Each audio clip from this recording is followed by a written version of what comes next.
Good morning. It's Ginny, Eli, and Tim, and we're going to talk about the hidden gems in your Microsoft 365 account. There are some things that you're probably not using because there are some things in here that I didn't know Yep. that I could use. Yep. We'll get into that. But make sure you Learn go to our something new every website. day, though. Yeah, for sure. Mhm. And sign up for our newsletter so that you get these tips that I send out every week. And then also go there to let us know if you want us to take a look at your scenario with Microsoft. See what you got, right? So, what are some of these hidden gems that we didn't know about? I know one of them, the Calendly thing. Is that first? Yeah, we're going to go into that. It's Okay. called booking. So within Microsoft 365, that's just where you're paying for the subscription monthly, for the Microsoft services, Outlook, all that kind of stuff. And there's different various tiers you have.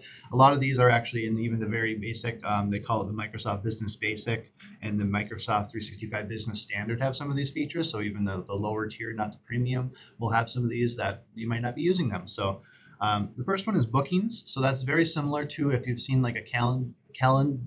Calendly. I can't say that word. Or TidyCal. I've used that one before, but or someone's like, hey, here's a link, schedule an appointment with me. It basically gives you a copy of the calendar. They can pick like a time slot, schedule it, and then it automatically books for you. It basically exists within the M365 already. It's called Bookings, where you can share someone a link that it goes to your calendar, and then they can pick an open time slot and be able to book a meeting with you. So if you have Microsoft 365, you can ditch Calendly.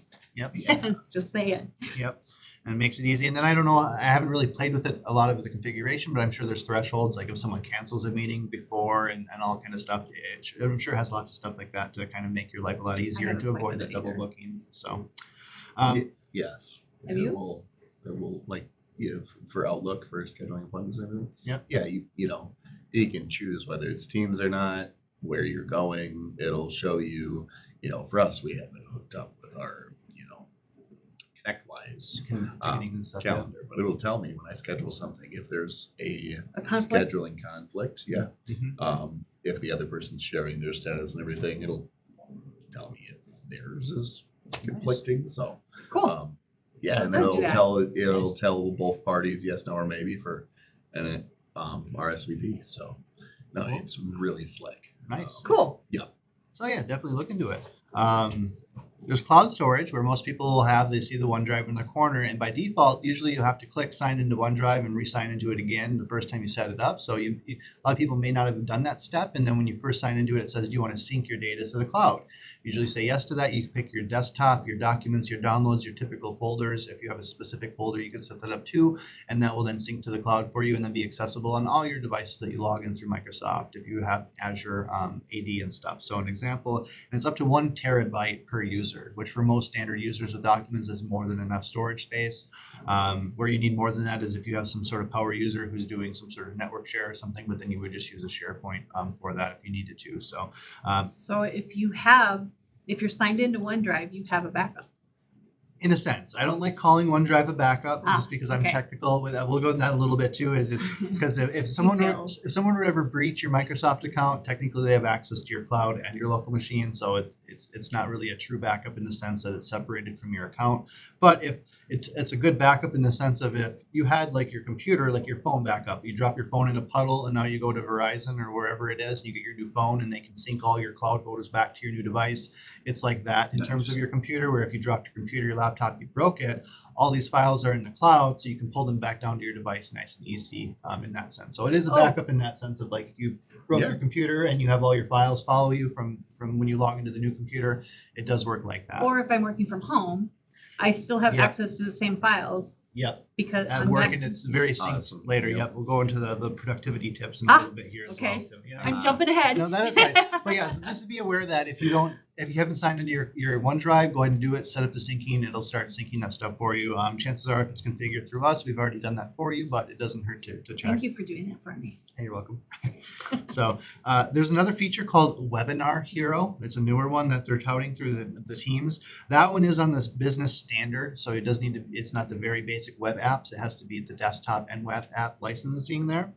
But basically they have webinars with, you can set up an attendee registration and reporting. So if you do a lot of presentations or you want to do like a demonstration of a product to a bunch of people all at once, those sort of things, or a learning training, whatever it is, whatever you're doing your webinar for, it's just much easier to use this feature within Teams. I guess they have all this reporting where you can send people a link, they can pre-register, so you have an estimate of how many people are going to come. When it's done, you can see when they dipped out, all those different reporting metrics from that webinar. So it is pretty slick. I haven't personally used it, but I hear it's good for those that are doing a lot of presentations and things like that to take advantage of that.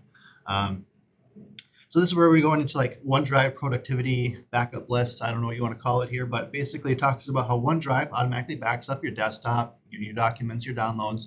And as you were touching on, if you work from home or you have a laptop and a desktop, when you log into your secondary device, all those things will then sync and be just where you left off. So if you're in the office 9 out of 10 days and you're at home once in a while, all the work you did in the office, you don't have to try to recreate it at home. It's syncing for you. The files may take a second to download from the cloud, but they're there with the little cloud symbol, and you can click on them and it'll download everything. It makes working in multiple locations very seamless and easy. And It again, is seamless and easy. and it, especially your files, because before you're like, oh, I got to make sure I have these files in my email and pull them out and whatever it was. It just syncs, and it's very very good now with that. It is Now- good. It's like I'm at the office Yes. at my home. Yep. It's crazy because I just turn it on. All the icons are in the same Everything's spot, the all the same. background. Yeah, exactly. Your workflow is very similar, so it's going to have 2 different workflows depending where you're at. I do like to touch again that OneDrive isn't a true backup in the sense of like if you're using that as your backup of all your files and if something goes wrong, because the idea is if an attacker were to ever breach your Microsoft account, they're going to have access to those files on your desktop and in the cloud, Yep. where they can potentially drop malware or delete your files or whatever it is. So we always do recommend you have a backup of your OneDrive. And we can do that where they basically take a snapshot of all your files, save it somewhere separate. So if something ever did happen to your Microsoft account, and we can restore your Go files back if Yep. we needed to, similar to like a backup of your local server if you have one of those. And so yeah, it's just the enhanced productivity, all that kind of stuff. Now, from the admin side too, if you have Microsoft 365, it really is good for configuring and kind of managing your users, where before, if you had like staff turnover, you hired a new staff, you'd have to set up the multi-factor authentication for them individually per account and kind of configure and manual and standardize it.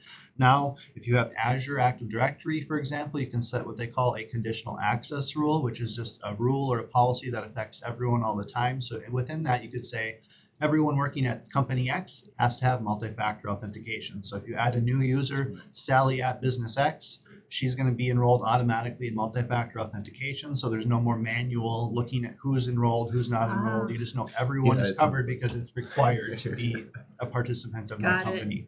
So there's definitely some security wins where we can set that kind of stuff up for your organization. And it just makes it really, Can really you handy. imagine too the administrative headaches that would save? Because I know I've been in organizations where it's like, oh, we all need to be doing this, you know. Yep. But And not then you everybody get- follows through. Yeah, you get a couple So- people that are just like, I'm not doing it. doing I'm that. not doing I'm it." not Right. doing Well, this. it's And I've worse. always done it this way, and I'm still doing a good job, so I don't need that. And Yep. then, you know, it's like you have people in the C-suite chasing down like associates that are trying to just, I don't know, make it a weird hill to die on. So this is Yep. that could be a huge Huge not win only for them. security, but just like, man, get some time back out of your week or month. Yep, or, and the nice you thing is know? like any new staff is following these rules, these conditional policies that we have put in place. You can do things with, if you get like the P2 license with the security type stuff, you can do even security alerts. Like those are the weird ones where it's like impossible travel. It's like, how did Ginny log in from somewhere else so quickly from Chicago when she was logging in here just a minute ago? So you get some alerts like that, or if some user logs in from a country outside the US and they're not traveling, you get kind of alerts like that with having these extra licensing within the Microsoft space. Again, it's more for admins. So we're kind of, if you're doing business with us, we're already doing that for you on that. But if you're self-serving or you're curious wanting to set this up and step up to the next level, maybe you have just the Microsoft basic plan just so your staff can just use the Word apps and that's it. But if you wanted to maybe take advantage of these other features, reach out and we can maybe review your licensing. And if it makes sense to jump up to that next level and take advantage of some of this extra features that are out there with the Microsoft ecosystems. For sure. Yeah, Awesome. reach out. because Eli wants to come see you and Yes. see what you got We and want what we can you help you. to reach out about So- Microsoft. Yeah, do that and then sign up for our newsletter too, so you get all these little tips and productivity tips, all kinds of tips. I'm always sending stuff out, 3 of them a week, right? I think so. 3 blog articles and 1 newsletter, right? So, and they're all in 1 newsletter. So do that, sign up for your free security assessment, and reach out if you want any help with that Microsoft 365 package and any of the features that you're not using. So Yeah. go out and use them. Anything else? No? That's about All right. Well, make it a great day. We'll see you out there.